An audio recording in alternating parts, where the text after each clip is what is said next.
without any further ado, fans, for the first time in the history of Other Than Mat Radio, going on 4 years, the man himself, current Ring of Honor superstar, current New Japan Wrestling superstar, this man with Red Dragon has one of the best theme songs of all time.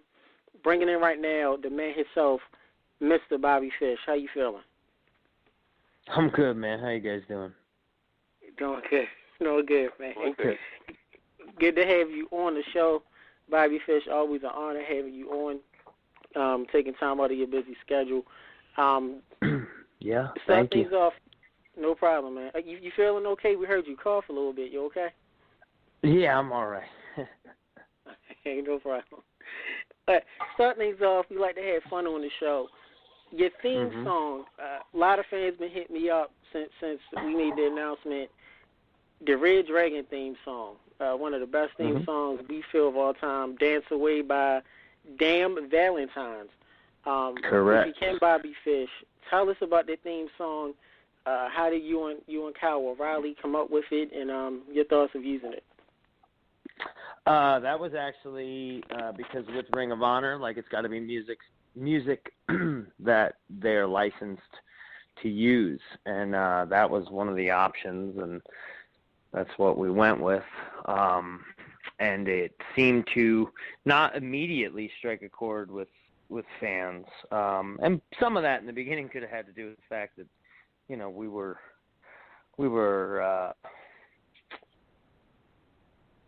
in the beginning positioned very much adjacent to the American Wolves, so we were kind of heels. But eventually the song started, people started singing along with it, and anytime you get like a verse like that, or a riff coming into a song like that, and fans kind of grab hold of it, like that's never a bad thing. It is true. It is. We always joke here on the show about me being a musician, other musicians on the staff, about how Red Dragon, you guys had probably the theme song that had one of the longest intros in history. Yeah. Because you really couldn't. By the time you guys would get to the ring, the intro would already be playing, and right when you start to hear the first verse, every time for either the match to start or if y'all came out first, of course. It'd be time for the next tag team to come out. Right. Yeah. Just kind of the way the song, if you think about it, you're only going to get the first minute or so out of the way, depending upon what your entrance is. Some are longer than others. Dalton Castle's comes to mind as a longer one. Yes, it is pretty long. Speaking of Mr. Dalton Castle, I know back, I believe, May 10th, War of the Worlds, you went against Mr. Dalton Castle. A lot of fans are hitting me up right now currently about that match. Tell us about that match and your thoughts of working with Dalton Castle, which is one of the newest, brightest stars in the business today. Yeah, Dalton's a guy that I've known for years. I met Dalton before he was in wrestling, and then when he started to get into wrestling, to be honest, I was kind of surprised because when I knew him previous to that, I didn't know that he had interest in actually wrestling. He was around the business, but it was more due to the fact that that we had mutual friends, and the friends that he had I was also friends with, I was friends with because they were in wrestling. He at the time, was not. So then when he got into wrestling, it was just kind of a natural fit for him. He's kind of got this innate charisma, and it took him, just like a lot of people, it takes some time to put your finger on what it is that works for you. But shit, once he did, I don't think he's looked back. Yeah, it is true. That definitely is true. But what a unique character and persona that he has as well with the boys and his theme song and the feathers. Definitely loves it. And I think he's a sign of the times. I think Dalton Castle as a wrestling entity is a sign of wrestling of 2017. Because he's probably drawn numerous comparisons, but one of which would, if going back to originals, you'd have to say Gorgeous George a little bit, and the time frame of Gorgeous George and even Adrian Adonis, not as much Adrian Adonis, but time frame of Gorgeous George, that was very much a heel style thing. And it was meant to get heat, and you throw a similar thing out there now with a more than capable performer like Dalton is, and he's a babyface, so I think it's kind of neat. Yeah, I do have a fan question here from James from Chicago. Says Bobby Fish, always been a fan. Can you tell us the differences of working in Ring of Honor and working in New Japan? Thank you.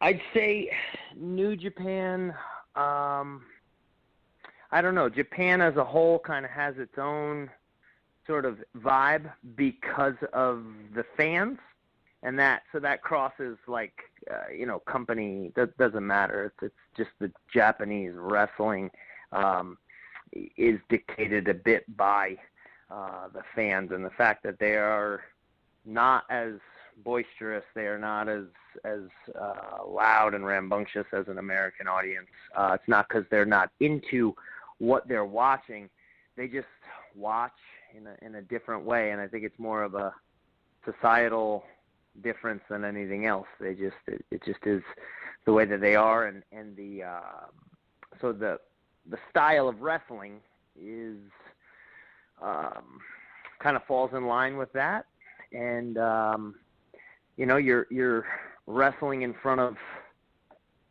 40,000 people, and yet somebody farts in the ring and you could hear it. That's not the way it is in the States. You're not speaking from experience, are you, Bobby Fish? Have you passed the gas? Of course not. If you think about it, I'm sure everybody who's ever entered a wrestling ring has had to at some point or another. Man, that is true. Speaking of which, my buddy Donald just said, since you said that, Mr. Fish, listening live, what do you do if you have to use the bathroom during a match and you have 20 minutes left to go? Luckily, I don't know, man. I'll kind of liken it to the phenomenon of, have you ever, you walk through the front door of your home, and I'm partial to a home field number 2. So right. Have you ever walked into your house and your body just knows, hey, it's time?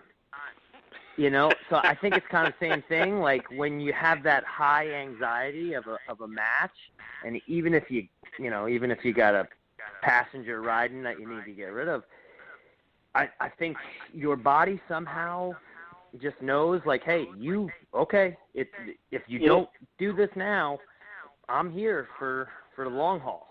And it just finds a way to not, I don't know, maybe that's just me. And this could change. I don't know. I'll be wrestling this weekend. If I shit my pants, then I'll have a different story. Yes, please tweet us. Faulty Fish hashtag, and let us know hashtag Faulty Fish. That'll be all inside to know. Wait a minute. Anybody told you a famous joke with me? A lot of the boys know. They call it the tech dumps because I'm very known for that. And I'm saying, once I'm driving and I get to the bottom of my street, my sister don't even wait till I get to the front door. So, gotta do that little funny walk, you know what I mean? So I know the funny walk well. Yes. And this is Under the Mat Radio, so we do talk more than just wrestling. We're talking about faulty fishes and, trying to do that walk in the house. I hear you. We do want to congratulate you. Back on May 11th was 2 years that War of the Worlds, which I believe we were there live. Yes, we were. We were there live 2 years ago when you defeated one of our favorites, Jushin Thunder Liger and Tanahashi. in Waterworld. Memories of that, and working with Liger, it seems like Liger has to be like 100 years old. He's timeless. He looks the same from like the 80s to now. It seems like the man is he like dipped into the Lazarus pit. He just doesn't get old. Can you tell us memories of that? Ageless. He's ageless, and I've had matches with Liger. I've been fortunate enough to have matches with Liger outside of that one in Japan. I had a few different singles matches with him because, for numerous reasons, but most specifically Super Juniors. Everybody kind of wrestles everybody that's in your bracket, and I was fortunate enough to wrestle him, like I said, numerous times. He's just an incredible guy. He's a different kind of performer, and like I said, I mean his longevity in this business, I'd say it's unrivaled. Tanahashi is the ace of New Japan for a good reason, and you've only got to be around him for a little bit of time, and you can just sense it. Some people, there's just something about them, and Tanahashi's one of those guys, and that's why he is who he is over there. So to have wrestled, for me and Kyle, to have been able to go over there and have the careers we've had over there so far, and then be able to come home and wrestle Tanahashi and Liger, a guy that I watched as a child myself. It's awesome. It's surreal. Sometimes you got to pinch yourself and go, wait a second, is this really me? Yeah. Yeah, it's pretty cool. It is. Thoughts of Nakamura? I do know he's had times, of course, in New Japan as well. Mm-hmm. Nakamura, of course, being in WWE on SmackDown Live and his great time in NXT. Thoughts of Shinsuke Nakamura, any memories of working with him and his time that you know of WWE? Shinsuke, for a guy that manages to be the coolest cat in the room all the time, is surprisingly so down to earth. Numerous times we'd go out, have a bite to eat, have a drink, play darts, whatever it was to just kill time on the road in Japan, and he's usually up for hanging out and just a down to earth, giving person. So it's his generosity sometimes. He would pick up tabs and just a pleasure to be around. And as far as in ring, he's another one. Him and Tanahashi, I would put kind of in that same grouping of just coolest guys in the room. Doesn't matter what room they're in. Yes, it is. Fan question, and I'll turn it over to my staff, Bobby Fish, is... Sure. How did you do with the language barrier of going to Japan when you first started? This is from Kelly. The language barrier, it depends on what you are trying to do. So, like getting around town and stuff, the language barrier can be difficult if you are on your own. When it comes to wrestling, I would say wrestling is almost its own, international language. And, previous to my time in Japan, I would not believe the statement I'm going to make. But now, having been there for as long as I have,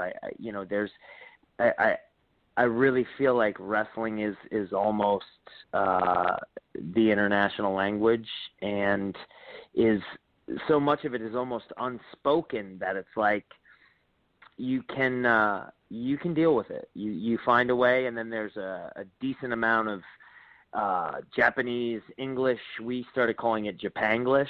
That kind of it's its own language, and somehow you find a way to bridge the gap between their lack of English and your lack of Japanese. You know, but you do start to pick up the language. I've studied the language a little bit, so that definitely helps. That definitely helps. Thank you for that. Thank you for that. I Do don't you want want to us plug to call Rosetta you Bobby Stone, Fish? but You want us to call you Bobby Fish, Mr. Fish, Bobby? What would you like for us to call you? Bobby's fine. Bobby, fine. All right. Yeah, of course. With that, Mr. Fish would have been my dad, so. Okay. We'll shout out to Mr. Fish, your dad. Do you give him a shout out as well? Bringing in first of all, first staff member, my good old buddy, the co-host, the angry one himself, Angry Mark. How you feeling, man? Oh, feeling good tonight. Feeling good. Looking forward to tonight. Big night. So I have a question. No, just a little buzzed. Okay. So, just to be quite honest. So I do my best work after a 6-pack. So Bobby, nice for you to be on the show tonight. Yeah, sure. I have a couple questions for you. I want to kind of jump right into it. You've been in the business now going on, I believe, 15 years? Coming up on I think 16? so. Yeah, I think so. I have a horrible memory, and I never really pinpointed like a date and all that stuff when I started. To be honest, if somebody asked me like, hey, what year did you start? It's the early 2000s. I don't know. Yeah. Like I know some people keep track of their matches, blah blah blah. I'm not that guy. So with you being in the business for 15 years, over the weekend there's been some controversy, some comments made by Randy Orton. Now, basically, here's the thing. I saw some of that, but I don't know how up to speed I am on this situation. So, I guess that may have a little something to do with my answer. I don't know. But yeah, please go ahead. I'm sorry. No, it's all right. So first he's saying that it's not a badge of honor to say that somebody spent, 10 years on the indies. Now, you're with Ring of Honor. You've done work with New Japan, which are professional wrestling companies. Mm-hmm. What is your take on somebody saying it should not be a badge of honor? It should be more of an embarrassment that it took you that long to make it to a major company, whether it's WWE, Ring of Honor, New Japan, or TNA. What do you make of that comment? To me, I mean, the independents are the breeding ground, and there's a certain amount of seasoning I think that comes from work in the independents that you can't find anywhere else, because it's the closest thing to the territories that once were, the closest thing to what wrestling was then, and that was the process and the feeder system, so to speak. I don't know. I don't think that I don't agree with that statement. I don't think that it's something that somebody should be ashamed of. I mean, personally, I look at a guy like Chris Hero, who is as accomplished as anybody. I look at Samoa Joe, a guy that's accomplished as anybody. These are guys that have been on the independents for double-digit years. I don't know. Everybody's path is different. Literally, everybody's path is different. You look at when people get into the business, and Christ, I used to wrestle for Noah with Ricky Marvin, who started wrestling at 15, 16 years old. I didn't start wrestling even training until 24, maybe. And it just depends. Everybody's got a different story. Everybody's life is different. I started wrestling a little bit late because I played college football. Ricky Marvin started early because he had a family in the business. I don't know. If we're talking about Randy Orton, he obviously had family in the business as well. So his path, that's what it was. you know, I don't know. I don't think that statement, I don't agree with it, but, you know, everybody's entitled to their opinion. Now, I only have 3 questions for you, and then I'll throw it back over to Tech and the guys. Sure. So with Ring of Honor, you know, you've had the CM Punks, Daniel Bryan, Samoa Joes, AJ Styles. The list goes on and on. Mm-hmm. When you have stars that are being made in Ring of Honor, and, you know, Sinclair is putting that marketing behind these stars, putting them on marquees, is there a feeling sometimes of there's not enough loyalty, maybe that guys shouldn't be just jumping ship, or is the feeling more of like, all right, they left, now it's time to make a new star? I think wrestling as a whole has to progress, and it has to evolve. It's like anything else in this world. Nothing stays the same. Like the thing I hate to hear most from people is, well, I just want to get back to. You should never want to get back to anything, because if something doesn't evolve and it doesn't progress, then it ultimately will die. Pro wrestling's been around forever and ever, and the reason why it endures is because it does evolve. It has to. You know, it can't stay the same. So I think I'm huge on loyalty just as a human being. However, I don't think it's disloyal if guys move on to something else, or, you know, as long as everything's up front and the discussions are had, you know, that's not always the case in this business. You know, there is quite a bit of there's a lot of two-faced, I don't want to say people, but situations that kind of pin people into a corner, and then that can be the case a little bit. And when that happens, you know, that's when I think things can be painted as disloyal, you know, or that somebody wasn't being loyal by sticking around or leaving or whatever the case. But I really feel like, you know, guys' careers and pro wrestling as a whole, they do need to go through stages and change and evolve and become something else and become something different. And sometimes that means, you know, leaving one company to go to another. I mean, it just is what it is. Because you hear a lot of things between, you know, people like yourself that still, you know, outside bookings, and you hear it, you know, at some of the local shows, you know, whether it's an armory, a high school gym, you hear sometimes that it's an ego thing with some of these guys. And then you hear it's a money thing.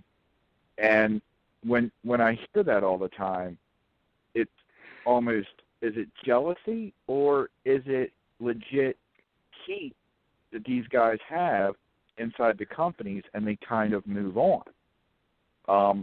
With your experience with Ring of Honor, you had Kevin, you know, Kevin Owens now in WWE, Kevin Steen in Ring of Honor. You have Adam Cole, who is now leaving as a free agent, and probably, you know, the word on the street is, you know, signing up with NXT. When you see guys through this process, you've worked with both of them. What's your opinion of Kevin Owens / Steen and Adam Cole? As what? As performers? As friends? As colleagues in the business, and when they were in Ring of Honor? I mean, my experience with both of them within Ring of Honor was nothing but great. I mean, both guys are people that I would count on a very short list of friends, you know, people that I would consider friends. I've got nothing but good things to say about either one of them as performers and as people, and that's not a political statement. You know, that there's no political influence on that in any way, shape, or form. Like, genuinely, my opinion of either guy is nothing but positives. I mean, they're both, in my estimation, amazing performers and even better people. You hear a lot of that about Kevin Owens last team. You hear a lot of that he's really positive, upbeat family guy. Haven't heard a lot about Adam Cole, because he's still a young guy. I believe he's 26, 27 years old. But Adam's a sweet dude. He's a sweet guy. You have an open forum here. If for him to come back to Ring of Honor, if there was any message you want to give him on why he should stay with Ring of Honor, what would it be? No.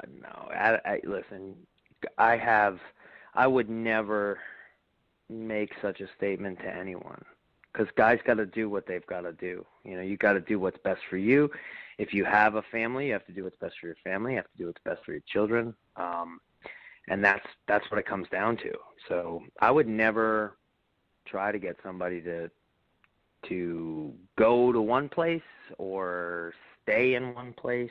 Or, it really comes down to that person. And I'm sure Adam has made the decisions that are right for him. And whatever those decisions are, whatever that decision is, I mean, that's his business. It's not my place to try to make Adam stay with Ring of Honor or come to New Japan or, go wrestle at the Knights of Columbus Saturday for such and such indie. Like, it just is what it is. Hey, guys got to do what's right the for Knights them. of Columbus. I don't mind them either. But you got to do what's right for you. You got one go round at this. You're not going to be given a second chance to have this career. So you got to make your decisions, and you got to be decisive about them and live with them. And that's the way it goes. And Adam's going to land on his feet regardless what he does. Yeah. And so will Ring of Honor. Yeah. Well, guaranteed. In closing, I want to say I love the product. I love how it's produced and looks on television. I like the feel of it when you're watching Ring of Honor. So from that aspect, I truly enjoy it. It's not Good, just a I'm bunch. glad. It's not. There's stories there, and the stories develop. They aren't pushed down your throat in 2 weeks. Right. And that's what I like about it. And so I just wanted to put that out there, that I am a fan of the product. And in closing, tell us about your MMA dabble. In what way? So, like, I started training Taekwondo when I was 8. So, like, I've been in martial arts of some kind since then. Now, have you ever been inside the octagon and had a fight? I did a kickboxing fight that was in a cage. Two kickboxing matches. No, 3 of them were in a cage. So technically, I believe they were 8 sides. Which is harder, doing from a training aspect wise? Which is more difficult, doing the kickboxing or preparing to wrestle 4 days a week? They're different. I don't know that one is harder than the other. They're different. I'll say my closest analogy would be kickboxing is a sprint, pro wrestling is a marathon. Gotcha. Hello? Oh, okay. Yeah, I thought I lost you guys. Well, oh no, we're here. Thank you, Bobby, for your time. And the product is great. Sinclair is right here in Baltimore, so it's not far from my home. And cool. Hopefully we continue to see the product grow and grow, and hopefully we get to see more Bobby Fish on TV. I appreciate that, and thank you for giving a shit. Because at the end of the day, if nobody cared about the stuff that we do, we wouldn't exist. We care. So, no, I thank you. I'm good. I'm going to turn it back over to Tech. Thank you. Thank you, Mark. You bet it was Angry Mark, of course, other co-host of Under the Mat Radio. Bobby Fish, mimosas and coffee. Yes. Definitely two great drinks. Do got to ask you, sir, to educate those that are, how would you say, that's little impaired in the beverage category. Explain to the fans what a mimosa is. And then let us know your favorite. Mimosa, I can explain to you what a mimosa is only because I was a bartender previous to my getting into wrestling. Wow. But the mimosas and coffee that you speak of, the mimosas portion would be made up of Dalton Castle. I would be the coffee portion of that. Definitely like that. But a mimosa is champagne and orange juice, if I'm not mistaken. Yes, it is. Yeah. Yes, it definitely is. Now, coffee, and we're talking about beverages because we'll get to you and Dalton Castle as well as far as the analogies. How does Bobby Fish like his coffee? This is pretty well known within the small wrestling circles that I travel in. I bring carnation powdered, sugar-free chocolate. What would you call it? Like a powdered creamer. Creamer. Okay. Yeah. I'm going to get my thing out of the cupboard now. Yeah, it's a Nestle Coffee Mate, sugar-free creamy chocolate, and I put anywhere from a teaspoon to a tablespoon, sometimes a little more, if I'm being honest, into, I prefer an Americano, so it's a long espresso. I don't know how up you are on your coffee. Okay. But yeah, it gives it a little bit of a, I'll say like a hot chocolate taste, but not too much. Not too much. Well, because the espresso's super bitter, so it kind of makes a nice little combo. Well, we'll do. We do have that on record, and you and I do speak off air. So what we'll do is next time Ring of Honor does come here in Baltimore, we'll make sure we'll get you and we'll bring you the creamer that you like. You know, that's a thank you. You know, something we do all the time for the boys. And we're friends with a lot of them. You know, whatever they like, coffee or juice or snacks. Right. Here you go. Look out for them. All right, cool. Speaking of drinks, and Saltine, you there, brother? Yep, yes. Saltine, our media sector, you may not remember this, Bobby Fish, but Ring of Honor was here last year. Like I said, pay-per-view, I believe it was a pay-per-view, and did a TV taping and won. Right after the show, you came up to me, you came up to Saltine, and it was you, Kyle Riley, and it was two other guys. Saltine, remember who else the other two was? I don't know. I know it was Kyle and yeah, it was you and Kyle. And you tapped me on the shoulder. We was in suits. And you tapped me on the shoulder and said, hey, bro, where's the nearest liquor store? And we looked at you and we was like, we're from Baltimore City, but not this part in South Baltimore. And we used to sit there and we laughed for about 10 minutes. He was like, you know what? He was like, all right, we got you. We'll find out. And ironically, right around the corner was a liquor store. It was like, I kind of remember this. Yes. I kind of do remember this. I think, well, go on with your, I don't know what your next question is, but I think it might be the same thing I was going to just throw out there, so go ahead. Oh, no, it wasn't the next question. We just wanted to bring that up. It was, some of our colleagues was like, hey, remember Bobby Fish and Red Dragon came up to you guys? And I don't know if it was War Machine or it was two other guys. I'm sorry. I apologize to the other two guys. You know what? Now that I think of it, I think it might have been Ray. I think it might have been Ray. No, I don't know if I don't know if it was Hanson, and I don't know if it was both the guys from War Machine, but I'm pretty sure, if I remember correctly, it was Ray. It was one of them. Yeah. Yeah. It came up right to us.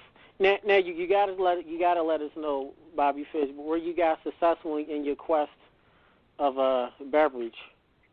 Well, if it was Kyle and myself, because neither one of us drink all that much, it would have been in search of Guinness, because we both enjoy a Guinness or two.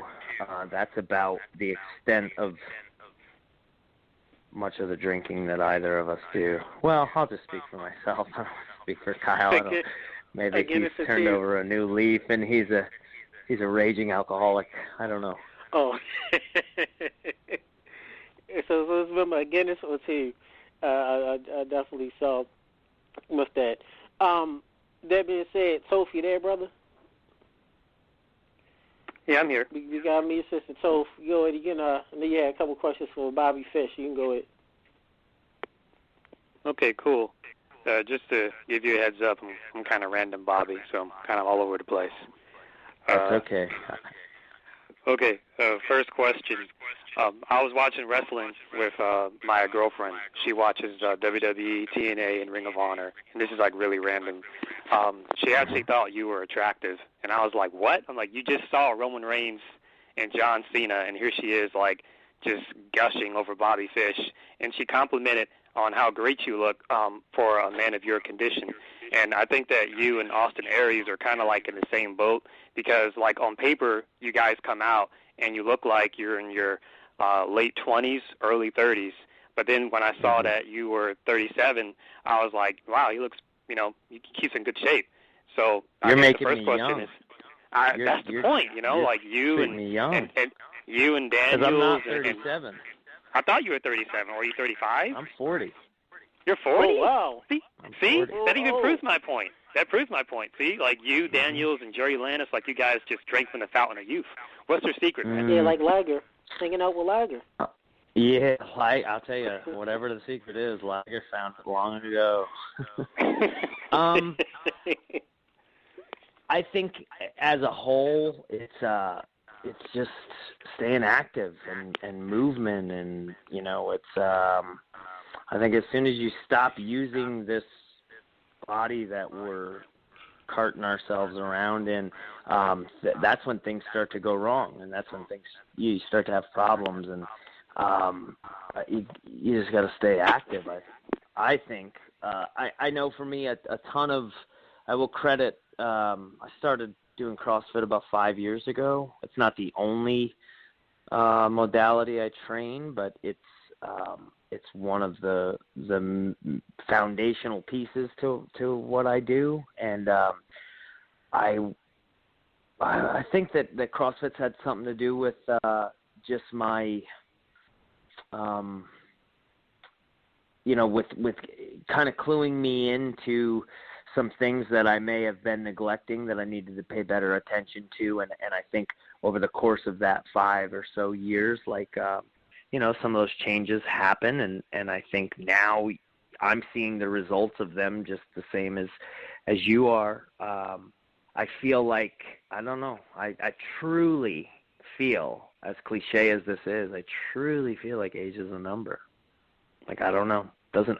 My body does not feel worse now than it did at 25 or 30. I don't know. And I feel like I perform better right now, and I feel like, I don't know. I mean, until the wheels fall off this thing, I'm not going to worry about it. Okay.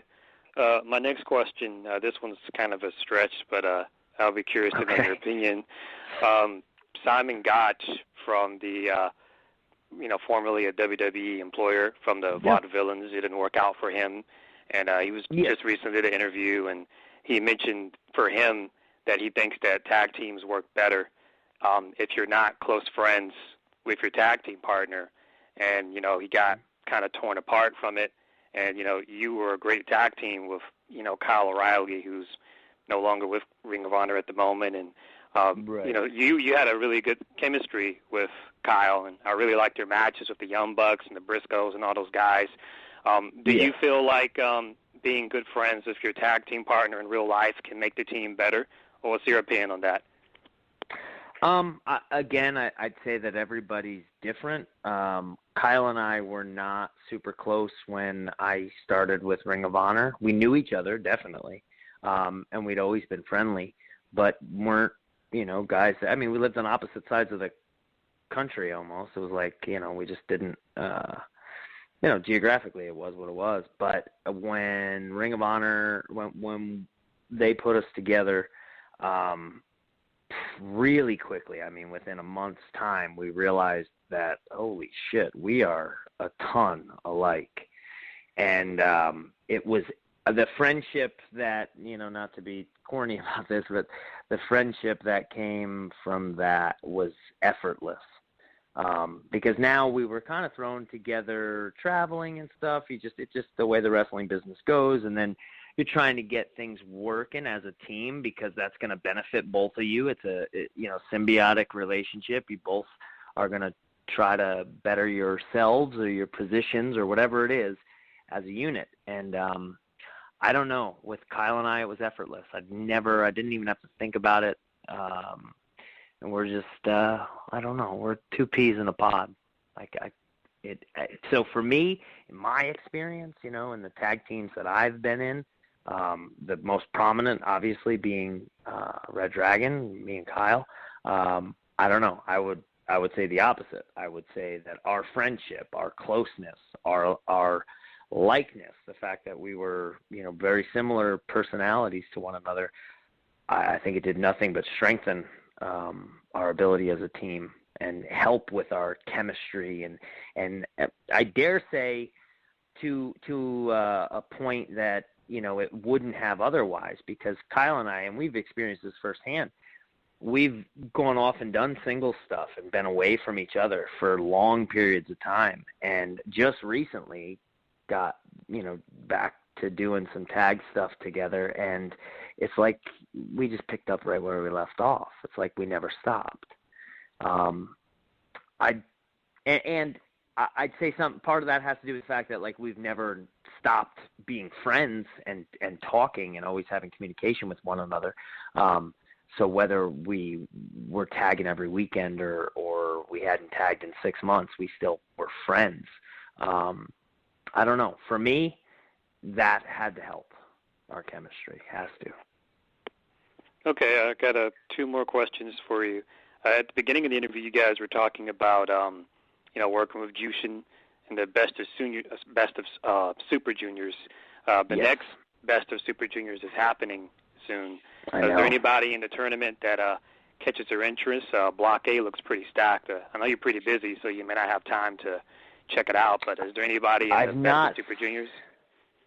I've not seen the lineups, but I have an idea of some of the guys just because some of them were leaving to go over this weekend when I was with them for Ring of Honor. Kushida is always top notch. Liger, again, always top notch. Will Ospreay always does a hell of a job. I think Ricochet is in this one again. I know, and I've wrestled Ricochet in in last year's the year before. I call if he was in there, but same with Ospreay. I think you got Marty Scurll this year in it, which is a new addition. So it'll be interesting to see what Marty does in that. He's really good, very talented guy. I mean that you can't miss with the Super Juniors. New Japan, they never don't go out and put top-notch performers into that thing, and it always comes out great. So I really don't think you can miss with the Super Juniors. Okay, this is my last question, probably the hard question. I have to ask you, though, a man of your caliber. As you said before, you're in great shape for your condition, and I think what's probably changing right now with the whole independent scene is we're seeing a big change of the whole. I'm sure you're aware of the whole NXT thing, and we're seeing guys like Bobby Roode and Austin Aries and AJ Styles, guys that are like, already in their late 30s, and they're being given an opportunity, which probably would not have happened 10 years ago. You got a good thing going in Ring of Honor and New Japan. If you ever got the call, would that be something to interest you? If because you're kind of in the same boat.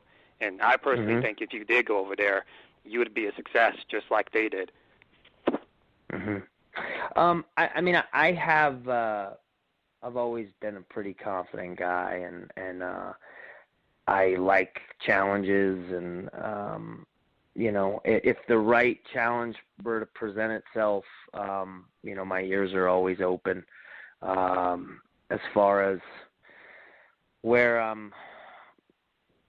I would go or where I wouldn't go, I don't know. I don't rule anything out, of course, but I'm also pretty happy with what I've been doing. So I don't know. That's a tough one to answer. I never would rule anything out. I guess that's the best answer I could give you. All right, thank you, Bobby. You're welcome. Thank you. Thank you, Joe, for that, of course. Bobby, we're going to be letting you go in a couple of minutes. So, team, you got any questions for Bobby? Yes, Bobby. How you doing, brother? Good, man. How are you? I'm doing awesome. Question: who were your top competitors in Ring of Honor and New Japan? And also, in my point of view, I don't know if you versus him yet, but Suzuki, I would think he would be a full-blown opponent for you in the future somehow. So, can you give Minoru Suzuki? Yep. In the correct. Is there any way you can tell us more about that? Well, I'll start with Minoru Suzuki as far as I was a huge fan of Minoru Suzuki, the shoot fighter. I'm a big Boss Rutan fan, and Suzuki and Boss Rutan have a little bit of history there. So yeah, it will be an honor to have a match with Minoru Suzuki. I have not been fortunate enough for that to have happened in my time in New Japan thus far. As far as my opponents that I have had my toughest matches with, that was the first part of this question, right? Yep, New Japan. Yes. Okay. So,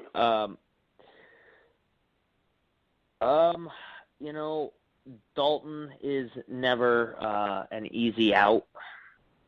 So, but I will say that it's always a pleasure. I look forward to wrestling Dalton because we've known each other as long as we have, and the training, we've trained together many times too. So there's a bit of a competitive thing that goes on with him and I, but at the same time there's a bit of rapport between us that's kind of undeniable. If I go the New Japan route, Shibata, Liger, they're lesser known, but I know Kyle and myself, these were two of our favorites, but were the Tempura Boys. They're now the Tempura Boys, but they were not when we wrestled them for New Japan. It was before they were sent on their excursion, which they're on now. If I'm thinking teams, I gotta start with the Bucks. We've always had a certain sort of chemistry with them that I don't know, you can't manufacture if you tried. It just, it was evident from the first time we locked up. Roddy, if I'm thinking singles, some of the stuff I did with Roddy was stuff that I really am fond of. I don't know. I can't think of anything else right now. Oh, it's cool. Thank you. I appreciate that. Really. Yeah, of course. Thank you for that, Bobby. Fish, you have one more question? Okay. before we let you go, and just want to say we do appreciate the kind of honor that you came onto our show for this interview. We really don't hear much from you, Bobby, as far as interviews, and we really don't hear you speak much when it comes to doing professional radio like we do or doing podcasts. You tend to be a quiet guy that we know of. Social media. I don't know. It depends. I mean, I've always got something to say, and I'm opinionated, and I'm somebody who, I don't know, I guess I'm guilty of enjoying the sound of my own voice every once in a while, but I pick my spots. That's good. Pick your battles. Yeah, exactly. That's how you stay out of trouble. Just want to ask from one of our good old buddies, DR, wanted to know, were you named after Bobby Fischer, the chess player, and do you play chess? I don't play chess, and no, I was named after my paternal grandfather, who was Robert A. Fish the first. Wow. So I believe I have a cousin that may share the same name. My last name, my father, his would have been his grandparents, or it would have been his grandparents. So it would have been my great-grandparents. They came over on the boat. So they arrived in Staten Island, and my actual last name is an Italian name. It's Obesh, but the spelling is strange by English standards. So I think they just saw it and were like, like happened to many immigrants coming over, like, nope, that my name is blah, blah, blah. And they're like, nope, you're this. And so the name, our original name in Italian, means a specific kind of fish. And they just changed it to Fish. Wow. So it became Fish. I don't know if it was voluntary or not, but yeah, that's the roots of my name. We thank you for that, Bobby, giving us the origins of your family, to get to know a little bit about you on a personal level. I do want to say shout out to your shirt that we love, Your Blood, My Hands, Bobby Fish. That definitely do love it. That's the shirt that is available on Pro Wrestling Tees, correct? You beat me to it. Yeah, there you go. Pro Wrestling Tees / Bobby Fish. You will find that and others. I try to update it as much as I can with different shirts, different ideas.